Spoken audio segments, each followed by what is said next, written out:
ऐसा कहा गया है कि कोई भी मनुष्य जिसने जन्म लिया है वो अपने आप में परिपूर्ण होता है, उसकी योग्यताएं अलग अलग होती है, बस उसको सही जगह और सही वक्त की ज़रूरत रहती है। एक कहानी है अल्बर्ट आइंस्टीन की, जिन्होंने बहुत सारी खोजें की हैं और मानव इतिहास में उनका योगदान हमेशा बना रहेगा। अल्बर्ट आइंस्टीन वैसे तो बहुत सारे देशों में रहे, पर उनका काफ़ी समय अमेरिका में बीता। उनके बचपन की एक कहानी है। अल्बर्ट आइंस्टीन माइंडली रूप से बचपन में बहुत ही कमज़ोर थे। इतने कमज़ोर थे कि वो जिस विद्यालय में पढ़ने के लिए उनको छोड़ा था, तो वहाँ पर जब उनके टीचर उनसे परेशान हो गए तो उन्होंने एक नोट लिख के दिया, पर्ची, और उनके जेब में रख दिया और उनसे बोला कि तुम्हारी मम्मी को ये बता देना। अल्बर्ट आइंस्टीन घर आए, उन्होंने अपने जेब में रखी पर्ची जो उनके प्रिंसिपल ने दी थी वो अपनी माँ को दे दी। माँ ने जब पर्ची को पढ़ा तो उनकी आँख में आंसू आ गए, वो रोने लगी।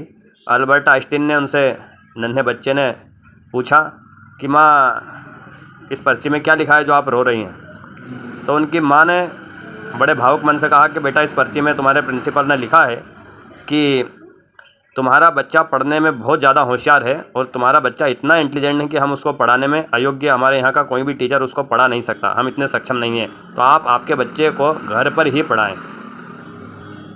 और उसकी मम्मी ने उसको घर पर ही रखा और इतना पढ़ाया और इतना योग्य बने कि वो विश्व के महानतम वैज्ञानिकों में से एक बने। और बड़े होकर, जब उनके पिता तो पहले ही गुजर गए थे, उनकी माँ भी गुजर गई थी, एक वक्त आया जब उन्होंने दूसरा घर बनाया और अपने सामान के शिफ्ट कर रहे थे। ऐसा उन्होंने अपनी जर्नी किताब में लिखा है, जीवन की जर्नी में, कि जब मैं अपना मकान चेंज कर रहा था, जब मैंने अलमारी में वो जो बचपन में मेरे टीचर ने मेरी जेब में जो पर्चा रखा था उसको देखा, तो वो पर्चा मैंने खोल के पढ़ा। और जब उस पर्चे को उन्होंने पढ़ा तो उनको बहुत दुख हुआ, बहुत रोना आया। उन्होंने बताया कि पर्चे में लिखा था मेरे टीचर ने कि तुम्हारा बच्चा मानसिक रूप से बहुत कमज़ोर है, ये क्लास में बहुत पिछड़ा हुआ है और हम इससे परेशान हो गए, हम इसको नहीं पढ़ा सकते, आप इसको घर ही छोड़ो। पर उसके पालक का, उसकी माता पिता का हौसला देखना, उसकी माँ ने अपनी बात को उस पर्ची में लिखी हुई छिपाया और अपने बच्चे का हौसला अफजाई किया और उसको प्रोत्साहित किया।